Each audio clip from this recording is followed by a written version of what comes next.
All right. I'm all right. Shut up. No, you know about movie like before. Do you remember last night when we was with Alex Ferguson talking about the 1991 European Cup Winners' Cup final? Oh, no, you weren't there, were you? That was just me, wasn't it? That was just me having a laugh with Fergie about the 1991 European Cup Winners' Cup final. Just a bit of a giggle with him about it and that. Just chatting to him and that about it. Yeah, it was mint. Shame you missed it, actually. You'd have loved it. You'd have really loved it. Proper. I fucking hate him. He's had this all day. I hate him. Mate. Good times. You know, one of those moments, Steve, where you just think, I'll remember this forever. Do you know how me and you talk about that game constantly?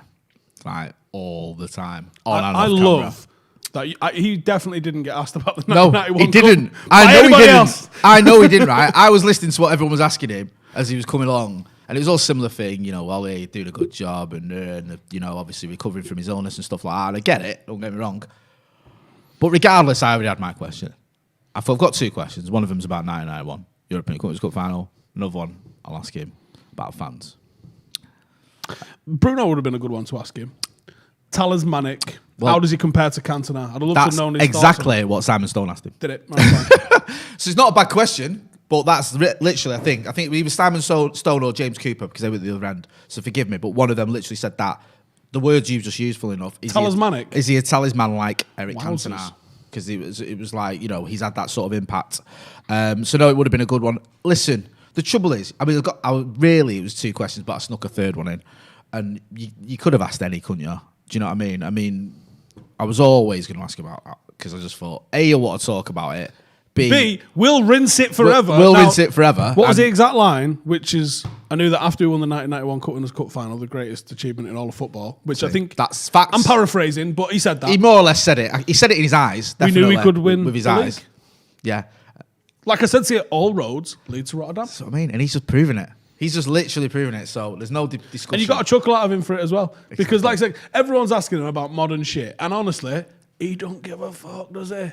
Probably not. Do you know what would have been hilarious if he'd have walked down the line doing his interviews? Bruno's just one player here. I don't give a fuck. It's my old job. I don't care. Next question. I think United will do it. I don't give a fuck. You didn't see me win a Europa League, did you? Fucking bag of shit. Next question. Like, how amazing would it have been? And then you go, Fergie, want to talk about the 1991? Here's a fucking journalist, lads. Right, come Pay on. attention. Fucking multi-award winning journalist here. Yes, son. What you saying? 1991, fucking best night of my life. Fuck getting married. Fuck the kids. Fuck 99. Fuck 08. Rotterdam. That was it, mate. That's more or less what happened, to be honest with you. It was that sort of thing. So it was great, obviously, just to be near him, to chat to him for a few minutes, and then to get his opinion on that and the Europa League final. So I actually really consciously loved listening to him talk about it. Was he had actual memories, started talking about the first half and then the second half. How good is his memory, by the way? Bingo. That's what I was getting at. So it's a man who just had a stroke. Yeah. And was worried, which is what half of the film's about. Yeah. Which I've still not fucking seen. Can you send me the link, please? I don't know what you mean, Stephen. So I definitely don't have send it me in a bit, the link to that film. Just don't have it. But a man that was worried about his memory, worried about his recall, that sort of stuff, just was like, let's talk about that game. And you know what? It's mad because do you know what? When I did the video today, I didn't even think about that. You're right, because he spoke about that game almost like you were saying in the first half. What was going on? Cruyff, if you're not aware. And he was like doing, talking through the game. But when I asked him another question I asked him was about the fans. And, his favourite fan moment and stuck in. And he talks about the game in 1990 or the 1990 season against Forest, the infamous game where people say if he'd have lost that, he would have been. And he was naming the players that were injured. He literally went, we had Webb out, Ince was out, Robbo was out. I think... There's midfield gone. Yeah. He literally did. Danny Wallace was injured. Do you know what I mean? He literally named and then he was... And I think, this is a guy who we were worried he'd remember won't come back. That game was 31 years ago. And he's just told me who was missing. That's ridiculous. Do you know what I mean? If I said to you, I don't know, United, Paddock, who was missing for you 3 games ago. you probably have to think about it. Not on the cuff, just no, straight away. Like, he didn't even pause. He just rattled it off. And it wasn't like something he's been talking about today, I wouldn't have thought. No, it wasn't like he was expecting that question. He probably wasn't. But he just knew it. And I just think that is an encyclopedic knowledge of his teams and of football. How long would be enough? And I know the answer's never. Yeah. But how long would you genuinely need? It's going to be a Joe Rogan epic, and you're talking like a 6-hour sort of sitting with him before you'd go. How long could you go for without, like, because I interview some people and I go, don't really have anything else I want to ask you. Yeah. How many hours before you run out of a question for Fergie? It's several. Yeah, it's well into it. Like, if he, obviously he's having breaks and stuff and he just keeps coming back, you can just keep going forever. I mean, let's face fact, he's not just, obviously you can ask him about football, United and stuff like that, but you could get onto politics with Fergie. He's, like the lad I was with, who was reporting with, he asked him about his brain hemorrhage, and then Fergie started talking about the NHS and how important they are. I mean, he's a socialist, isn't he? Do you know what I mean? You could, me and my politics, I could talk to him like that all day. Do you know, he's into the JFK assassination. In a big way. So, like, it's mad. It's like, football aside, there's loads of other things. But, yeah, you could never run out of things to ask Fergie, could you? No, I don't think I could. I honestly think I would be 6 hours deep, need a break. Yeah. And then, back into it, yeah. It's only 1-1 anyway, because you had a sit-down interview with Eric Cantona, so don't start giving me all this. It's actually 2-1 because I got Bobby Charlton as well. Oh, but I've done Bobby Charlton, no. Not organised. I've done Bobby Charlton twice. So, okay. Actually, start taking tallies. And how many times have you done Brian Robson? 2. I think we might be even there. 2 plus a sportsman. Oh, all right, I'll give you that one. Yeah. All right then. We ended up about 6 a.m. when Norman Whiteside. Right, all right. £400 wine bill. So you getting that? Fuck, it looks like it, doesn't it? Fucking hell. Mate, well, that's your own fault, to be honest with you. You get no sympathy off me there. So, yeah, it was a real one off the bucket list. Just oh, shit, really? These 3, royalty. Go on. Who's your top 3? I think we've done this. It's Fergie. Yeah. It's Eric. Yeah. It's Beckham. Beckham. It's Bobby Charlton, but I actually don't think he's in a well enough state to have a full conversation with. And I actually recognised that, 5 years ago? I remember once when I spoke to him. Funny enough, I spoke to him at the Senate, not the Senate, at the town, near the town hall for the armistice. Just bumped into him at the armistice and was like, "Can I have a quick word with someone?" I was at Q103. And he's like, "Yeah," and we're chatting. And that was 7 or 8 years ago. And he was, he was all right, but you're conscious of the fact that this is an elderly gentleman who doesn't need to be spending longer periods of time chatting to journalists. So, because you give a shit and you're respectful, you're like, just a few minutes is enough, sort of thing. Oh, I did like 38 seconds. Yeah, I'm with you. And I was like, I don't think he looks very well, so exactly. Thank you very much. Yeah, and enjoy your night. No, and I loved it, and I love that. It was after see you Preston in a game, wasn't it? So I was at that Preston game. And I remember watching that, and I thought, he was spot on. And he's like me. He's like Bobby Charlton, And I spoke to him at, not on camera, but I spoke to him for longer at Altrincham for an academy game. I ended up sitting next to him for an academy game. Really? Yeah. That's mint. That'd be mint. 10 minutes. Yeah. Really. And then he got off. I remember it was me and Jaden. I was like, you know what? It's weird, isn't it? Even treat. just sitting next to him, I'd be nervous. Was? That's Bobby Charlton. Do you know what I mean? What would I do? And there's a reverence with Charlton. Yeah. That Massively. I think Sir Alex has got Massively. as well, where you kind of go, like, I'm going to throw a cheeky joke in with the king. I'm going to take the piss out of Beckham somewhere. Yeah. Might even try my luck with Fergie out of being nervous. Yeah. I mean, it's Throw a risky one in. Yeah. You did, to be fair. Asking about 91's a bit risky still. And it worked, and he was happy, and he smirked, and he smiled, and he was like laughing. He was laughing. He made himself laugh as well when he was talking about it being a catalyst for winning the league. Although we didn't win the league, we finished second. Kinda did all right after that, though. To be fair to him, so yeah. With Sir Bobby, there's just this. He's like a religious figure. I know, he is, isn't he? It's weird because I've done Dennis Law a couple of times, and again, there's a reverence there because of who he is and what he's doing. But Bobby's just different gravy, Bobby Charlton. I don't know if it's because he's a Munich survivor, because he's just, the Bobby Charlton stand. Bobby Charlton, he's just that guy, or just him. Do you know what I mean? Something about him personally. My dad did the lifts at Old Trafford. Yeah. Patterson's dad as well, actually. Patterson's dad got stuck in one watching Jaap Stam get signed as well. with spray-on jeans before jeans were spray-on in the 90s, remember? Really? No one had spray-on jeans in the 90s. We did if you had quads like Yap Stam you did. Is anyone telling him he looks silly in him? Nah. Not a chance. But my old man said, like, very early 90s, obviously before he passed, Yeah. he was doing the lifts at Old Trafford once. And Matt Busby comes out of one of the things like, "Tries to walk around here with us, son." I'm going in that office down there. And he was like, "What? Yeah." Mate, that's He goes, just walk round the outside of Old Trafford with Sir Matt Busby like linking him. This is a frail old guy. Yeah. Just talking about his day. Not even nothing. Just talking. It's like Nicky Welsh was when he was on Money, and he was saying to talking to Matt Busby about life. He doesn't let him really talk about football. Spoke about life and honestly, like that, and I was like, "What?" He's still wrong for that. Yeah, I remember you were not impressed with that. No. You was like, I was impressed with him as a guest. He was ace, but you were like, "What?" No, you're a player at United. You get to ask certain things of the guy that made United. Yeah. It's allowed, right? There's no being polite. How humble was Nicky Welsh, by the way? He's like, I used to just clean boots. He's like, no, you were a player at United. You had a contract. You know what I mean? Like, stop downplaying this. Do you know what I mean? You made it. Like, so, and he's like, yeah, you know, it was all right. It did okay. Like, David Platt got binned off and you stayed.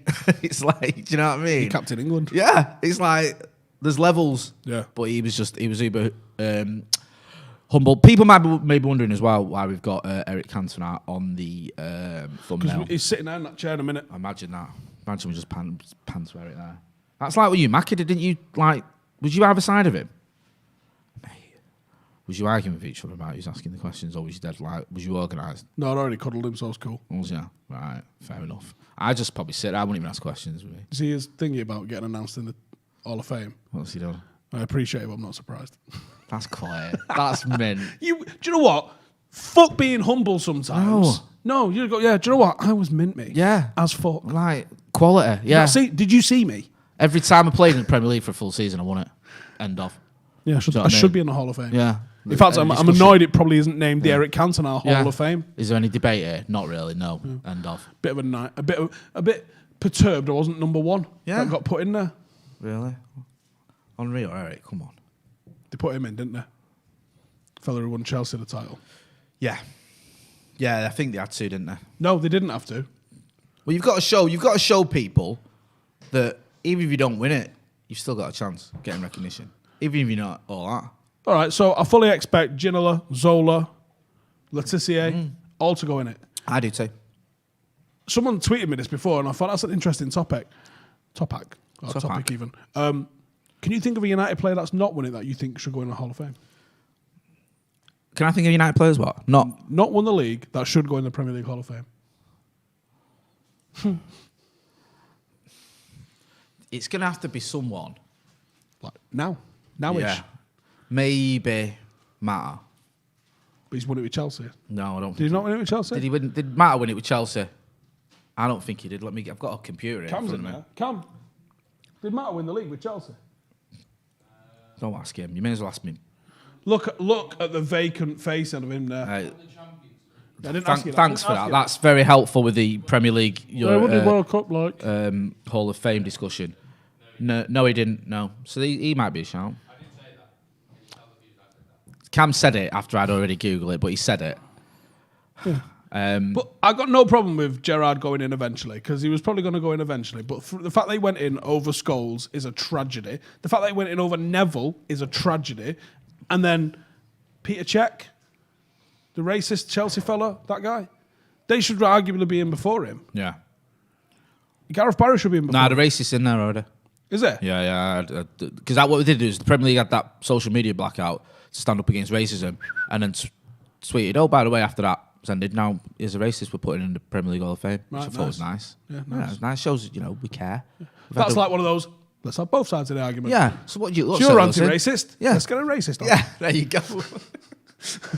Balance. We need both sides, Jay. Yeah. It's fair. It's both sides. Oh, well, okay. Here's someone who believes in gravity and a fucking idiot. Yeah, exactly. That was it, wasn't it? So, I've got a couple of super chats, which I'll say quickly. Peter Kelly, Bruno could have 3 European trophies by September. Do you count the Super Cup? No. Good. Ross Murphy, how many more members left for the 1991 watch along? Cam's... Is he back in his seat now? We've got guests coming in. This is why I've got Eric Cantona on the thumbnail, because we've got the guest behind the United Way documentary film, whatever you want to call it, about Manchester United. It's narrated by the greatest Frenchman to ever play in the Premier League. I know you might go, Pat, but come on. I know your mate. Or Ginola. But let's face facts, there's only one king. I had a chance to Garlic. interview Terry Henry yesterday. Now, do you know what I like about Steve, right? He has his funny little ways, right?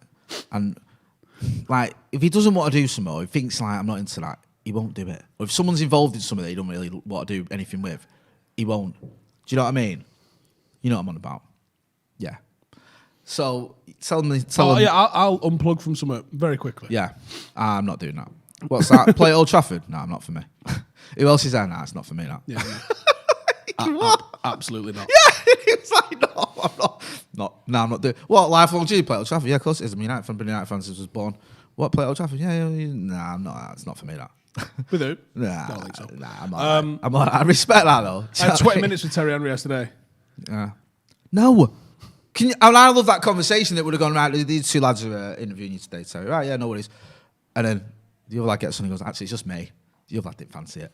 Which is basically what happened. There's two reasons, right? Yeah. One, Joel's an Arsenal fan. Yeah. And my thing was, if that's Cantona or Beckham, Yeah. I'll have stabbed you in the neck to take any of that time. Yeah. So I'm not going to do that to you. That's fair This is enough. an Arsenal legend for you. Yeah. And I think Joel smashed it because he spoke to me in French for a bit, which is mint. He's a good guy, Joel, isn't he? And I get where you're coming from because, you know, like it is obviously it's a big deal. And I could see he was like I was yesterday after the Fergie interview. He was buzzing. Terry was, to me, he was a good footballer. Maybe even a very good footballer. And there's always that risk in there when you interview him that when it comes out a bit higher. You know, when you're like, you go, yeah, you know, you were really good, Terry. You were, I mean, you know, easily one of the best 15 French players in the league. Yeah. At one point. mean, I'd definitely, you know, put you just below Diego Forlan in the pecking order. Do you know what I mean? Maybe even sort of level with James Wilson. That sort of shit comes out your mouth and you think, I might have torpedoed your interview, Joel. Sorry. I did do Alan Shearer, though. I don't mind it anymore. He used to do me, I did.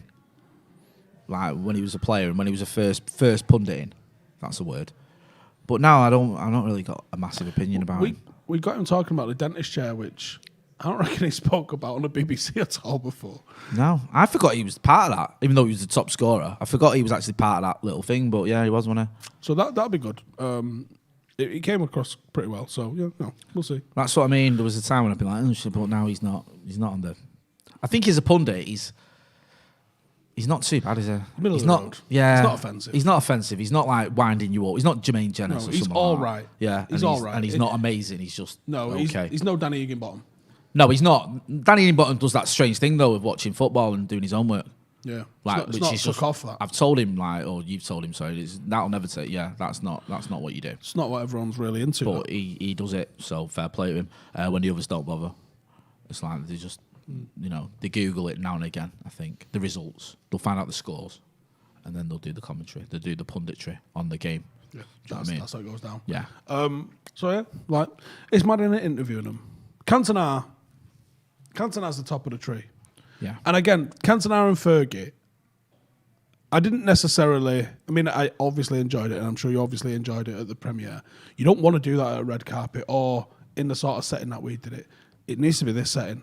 And it needs to be no one sitting there on the other side of that camera going... That's the thing, and it's always in your mind, that, innit? Because I was conscious of the fact after, like, on my second question, I'm already thinking I want to get a third in. And you're almost out of it a little bit, and I can see the piano. Yep. And I'm thinking... And then... When he's answering the third, I'm thinking, do I go, but what I don't want is to take the piss. Do you know what I mean? It's Fergie. Yeah, I don't want it to be like a thing. So I'm like, do you know what? You know, just settle for the 3-0 win. That's the one in it, man. Get him. I know. Glass and a half of wine deep. Well, Stephen Howson, maybe there's a route to that. One day. Yeah. Do you know what I mean? Yeah, you know what I mean. You know what I'm on about. That's what we need to see. How long have we got you for anyway? Because you've got... About 1 minute. 1 minute. Well, he's departing, but don't fret because we're replacing him with someone better. 2 lads are in here. 2 lads are in here, yeah. You've been making a difference. We're going to chat to them about Eric Cantona and the United Way film that's coming out soon. 7 link. Yeah. I don't know what he's talking about, by the way. Right? I don't have that link, genuinely. So you can stop saying that on a live stream. Last league game of the season. Yeah. Weirdest season ever. Yeah. I think it goes without saying. Followed by Wednesday night, Europa League. Yeah. Opportunity to really rubber stamp the beginning of Ole Gunnar Solskjaer's reign. We need that trophy. We Yeah. need that win on Wednesday, seriously. That's the difference. It's that binary. It's that simple. That is the difference between... We could win 8-0 Sunday. Yeah. Lose on Wednesday. And it's a bad season. Horrendous. Yeah. We could lose 5-0 on Sunday, Okay, win that, Yeah. party It's in a good season. party on the street. Second in Europa League. I'll settle for that. And we're not How going to... United should be doing better than that. Yes, we should. But considering where we're at, that's decent. It's good. Yeah. I'd be content with that. Yeah, I would be as well. And then hope that the parasites can put some spend. Because I said this the other day to old Joseph, and I said, honestly, the fickle nature of a lot of our fan base, if the Glazers went, yeah, like you fucking protest here, that's 300 fucking million quid's worth of signings, unfortunately, a lot of the protests would die off. It would, mate. You're right. And that's sort of... It's disappointing, but it's almost the nature of the beast as well. Like, I'm not defending it, but that's just almost what you got to expect with some people. And it's...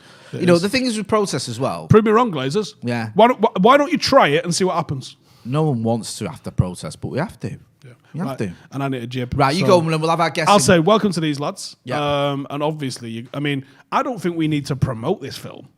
If you're a United fan and you're not watching it, you've had a brain transplant. So get it watched. That's it, Steve. See you in a That's bit. the spirit. Anyway, we are going to promote. We're going to speak to the creators behind the United Way, which is I'll let them come in. Come in, lads. We're doing a bit of a substitution. We're going to talk about Harry Maguire as well. I don't know if you've realised that Harry Maguire, Ollie sort of confirmed it doesn't look like he's going to be fit for Gdansk, which is a massive blow for him, innit? Because you look at the season he's had, he's been fantastic.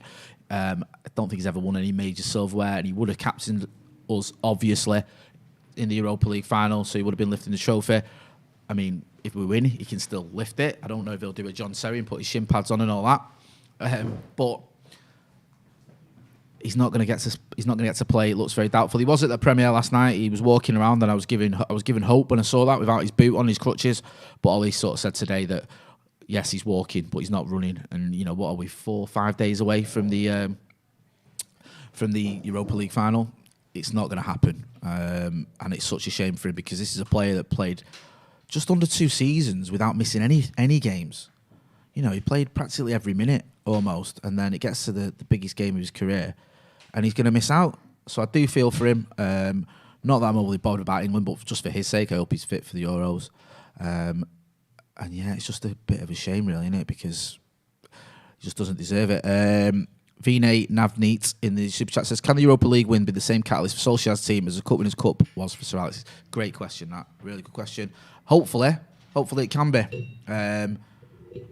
We'll have to wait and see, because Sir Alex said last night, said it was a catalyst. He said even though it's a catalyst to win the league, even though we didn't win the league next season, but we did obviously the season after that, and he felt that was a big part of it. So we'll wait and see.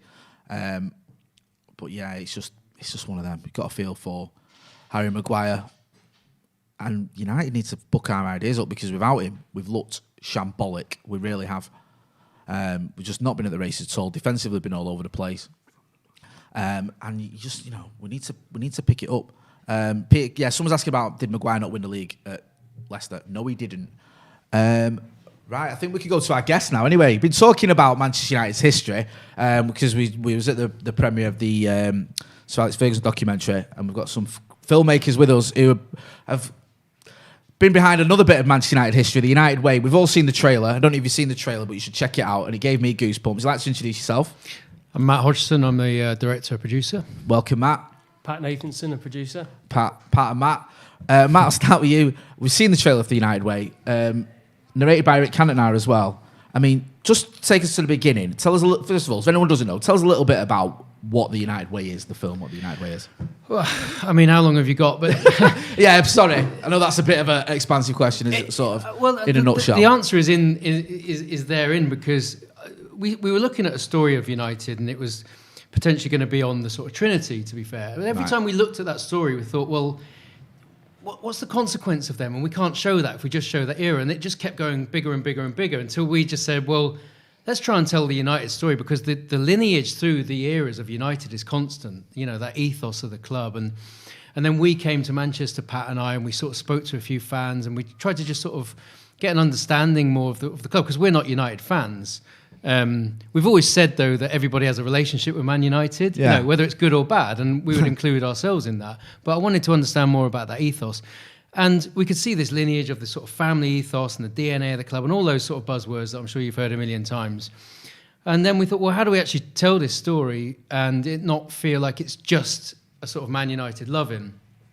And we had various ideas that we weren't that convinced about. And then Pat struck upon the idea of Eric Cantona being involved. And I think that was the game changer, because Eric transcends that tribalism, and we wanted to make a film that wasn't just for Man United fans, although, you know, we have to be very respectful of the audience of Man United as well.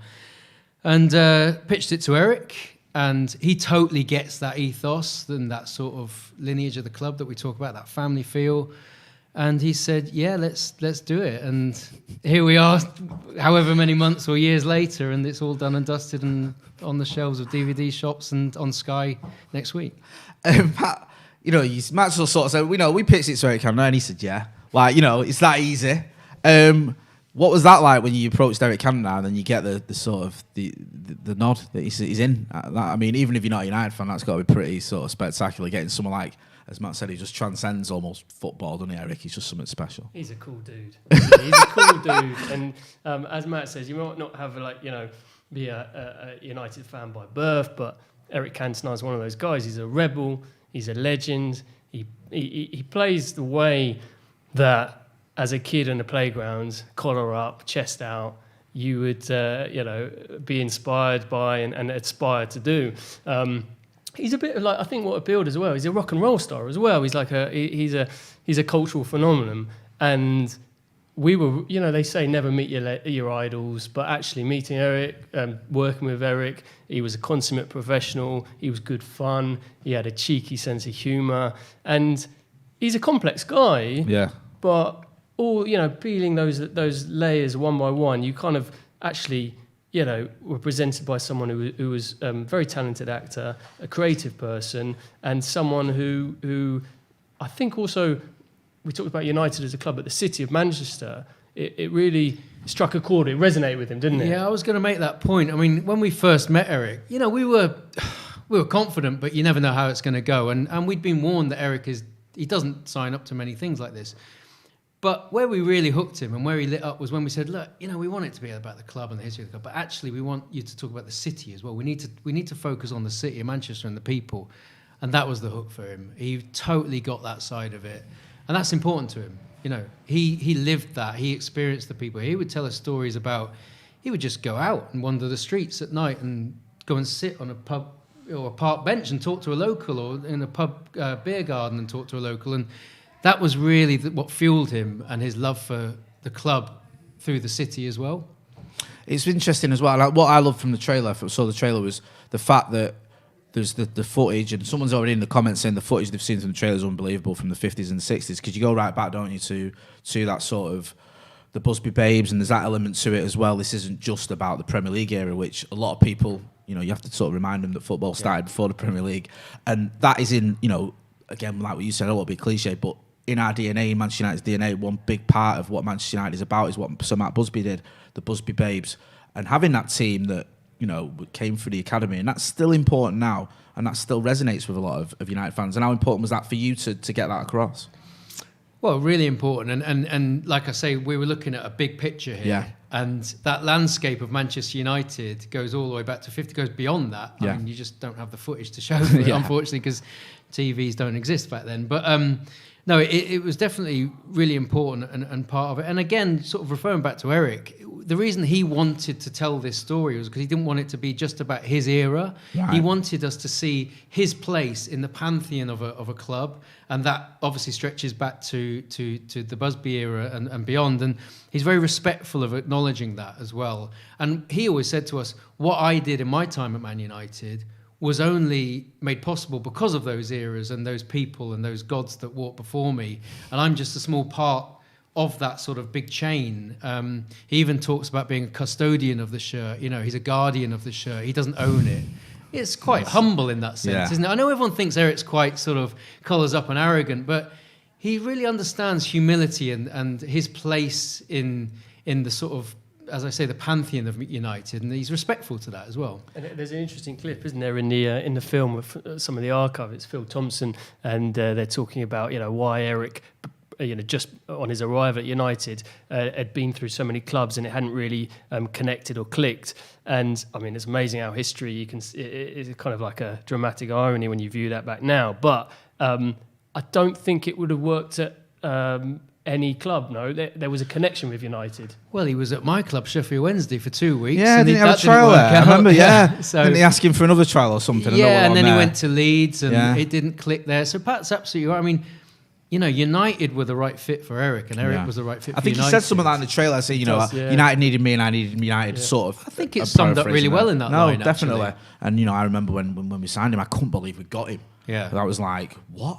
Leeds have done what? They've sold us Eric Cantona now. Why? Yeah, and Martin Edwards tells the story about how he received a phone call from Leeds, from Bill Fotherby, inquiring about Dennis Irwin. I mean, that's the worst phone call. Yeah. From that point of view wanted ever. You wanted to buy one of the best left backs ever, yeah. and you end up selling one of the greatest strikers ever to your rivals. It's incredible. And that's isn't it? as bad as it gets, really, isn't it? Pat, one thing that impressed me from the clips I've seen in the trailers was some of the sort of the players there that were speaking on it as well. I think Teddy Sheringham was on there, David Beckham.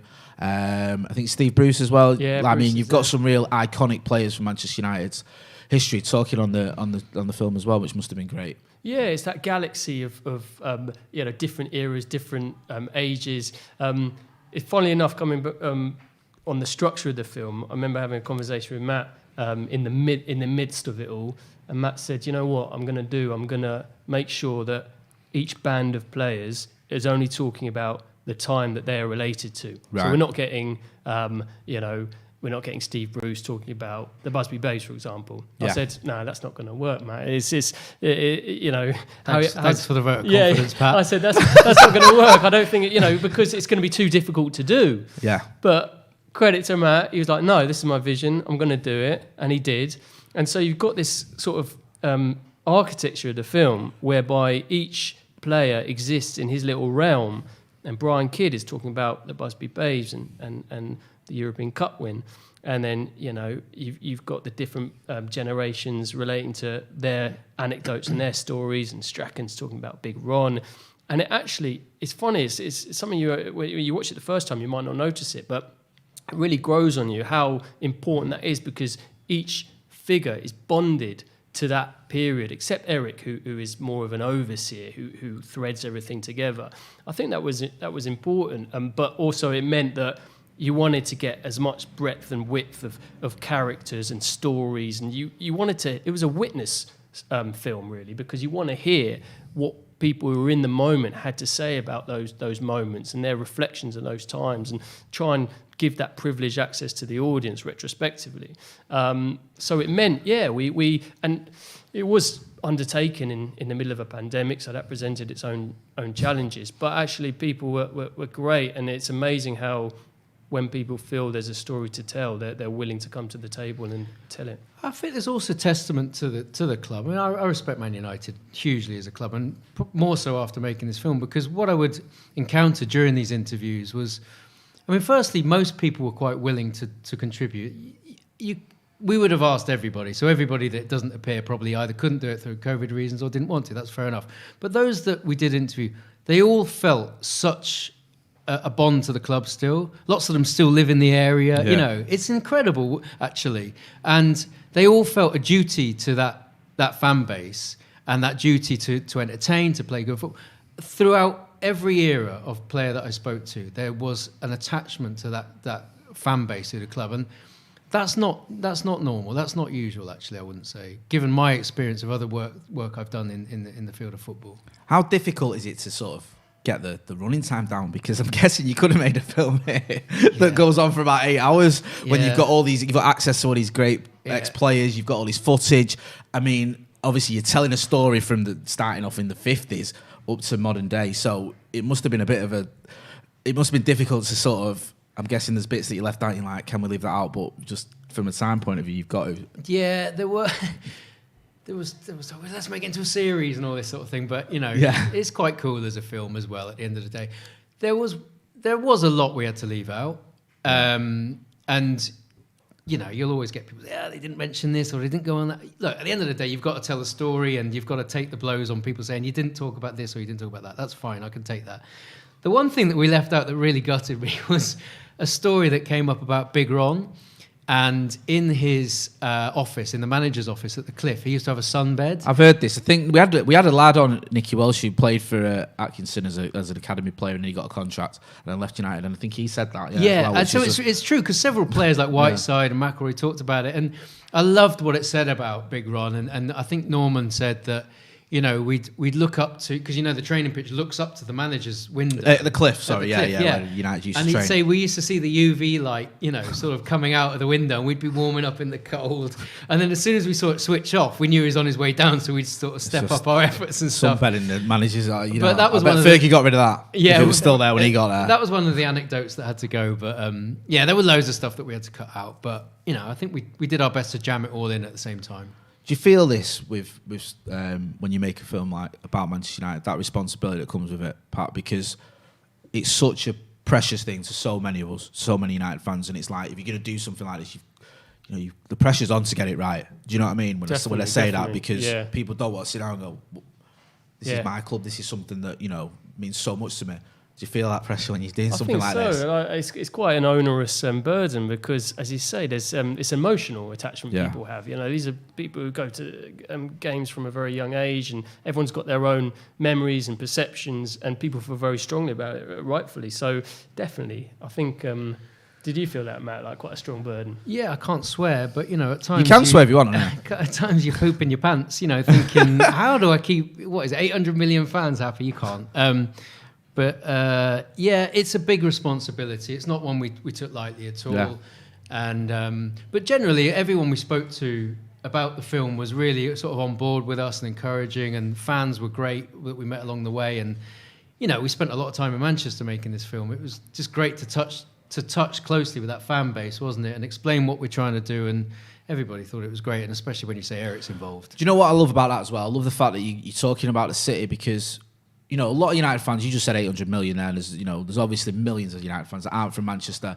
And I think it's good for them to see about the city as well, because this isn't, listen, I'm from Manchester, but a lot of United fans aren't, and there's nothing wrong with that. It's good that they can see about the city and how that ties into the fabric of the club, because you don't have to be from Manchester to be a United fan, obviously, but it's good that they can see that part of this side to the club as well. And you've touched on that as a part of this film.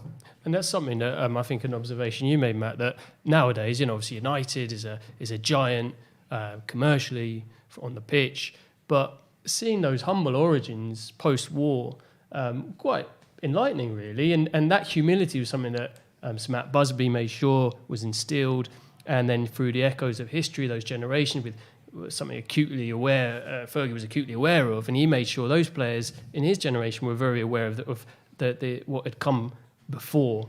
And I think, that's something Eric talks about, wasn't it? That kind of humility, that bond to the local area is something that we felt that very keenly, right? I mean, I see Man United as a product of its environment. So what are you if you're not, inextricably linked to the community, the environment that you're from?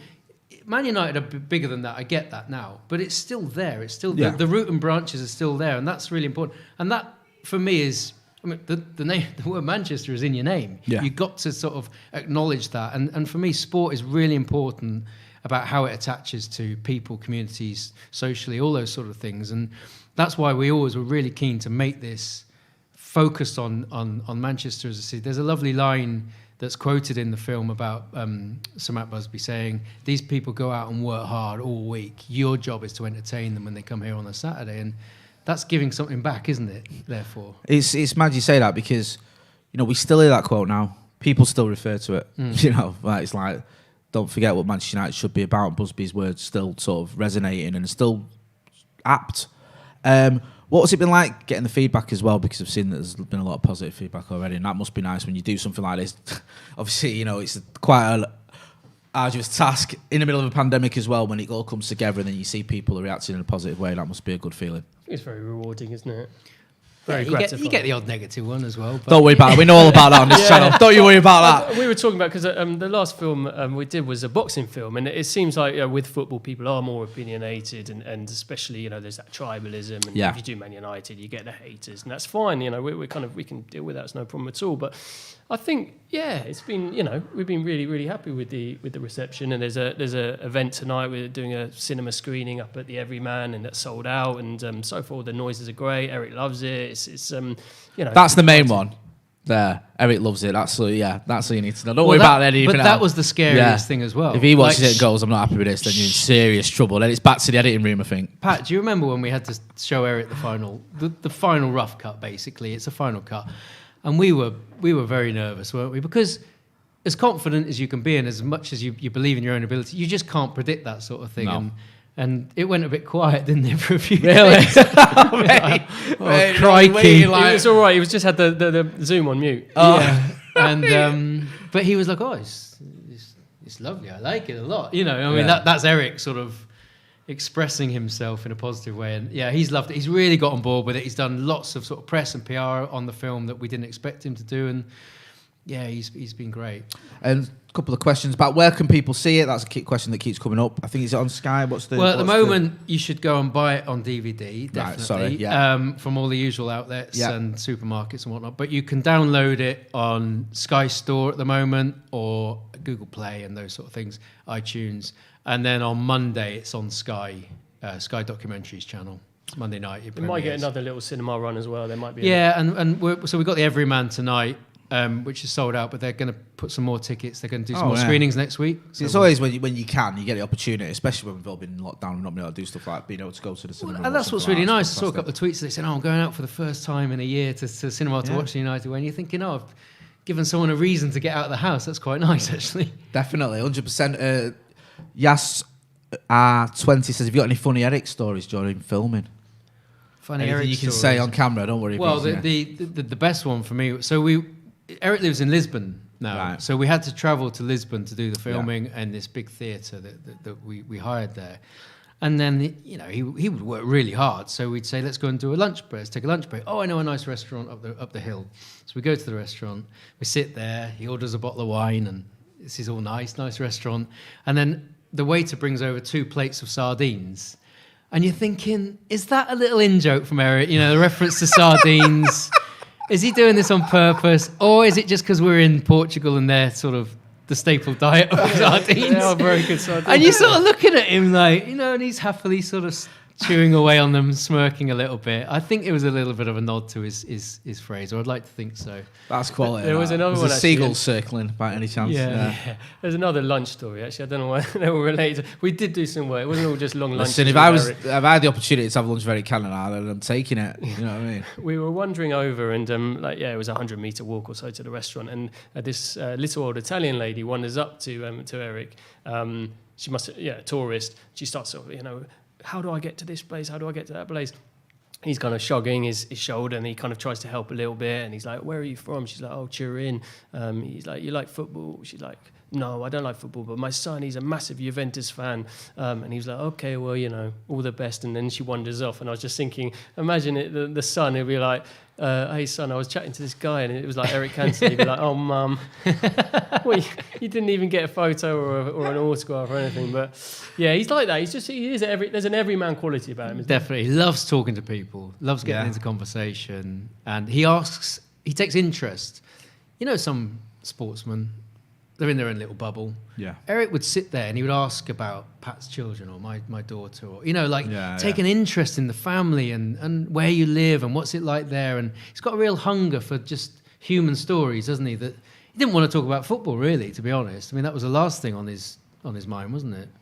It's weird, Eric, because you sort of touched on it earlier. Because when I remember when he was playing for United, he was almost like a hate figure by rival fans because of the way he was, because he had that sort of flair and that little bit of arrogance, and obviously, there's a few red cards thrown in, which probably didn't help along the way. But now it seems like he's sort of elevated to the point where you know, I speak to rival fans and like, oh, I love Eric Cantona. Yeah. You know, he's got that about him, man, that he just sort of that figure that just everyone can sort of, even if you don't love him, you respect him and what he's about, and that he has that aura, doesn't he? A very high-profile hater of Man United would be Liam Gallagher, but he put Cantona in his music video. Exactly. Do you know what I mean? Yeah, exactly. You know, yeah, massively. That says it all, hates doesn't United, it? But he does transcend that. Someone's asking, Seb Bratazan, asking, how can I watch this in the US?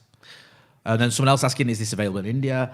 People are asking all over the world. Is there a way? Is there? It will be available in will the be. US. I don't know. I mean, my company Ad Hoc Films. Just follow us on socials, and we'll be announcing. Ad Hoc all of Films. We'll these. put a link in the description, so to Ad Hoc Films, so you can go and check them out, and then you can see, obviously, when these guys are able to stream it out or promote it across the globe. Because as you said, then there's all these United fans, and I think everyone's seen the trailer, and everyone's like, I need to watch this. I know I am. I'm like, yeah, this is. It looks fantastic, and I love the fact, like I said, you know, you cover all these eras because a lot of the time, as United fans, when we look back, we know about Busby, we talk about Busby, and we know Fergie, obviously, but almost sometimes in that in between bit, you know, you talked about Atkinson, Doherty. I think my dad raves about Doherty team and how wonderful it is. That sort of gets lost a little bit. I think it's a really interesting era, that as well, because it still talks to the United way, because in a way, Doherty goes a little bit against the grain on that, and Big Ron does in his own way. So it informs about the bigger picture still.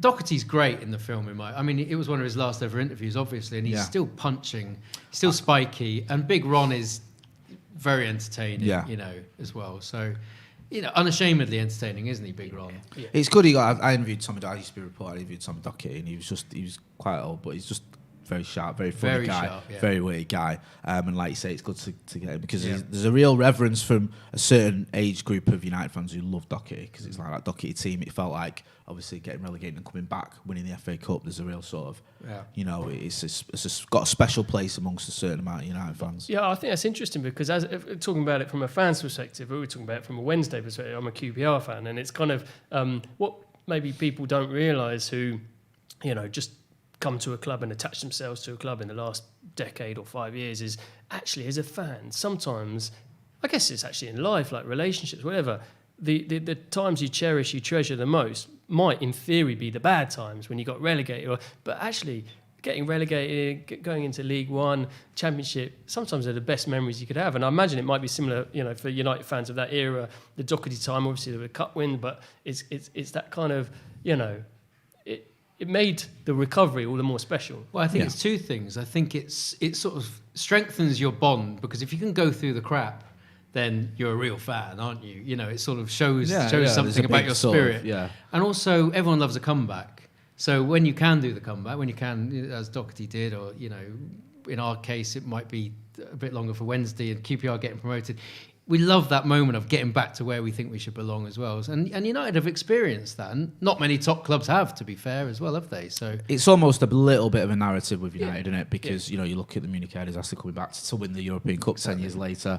You look at the times when we went 26 years without winning the title. And then, and also, obviously, as well, you mentioned getting relegated. You always have that sort of Phoenix rising feel to you. There's a real...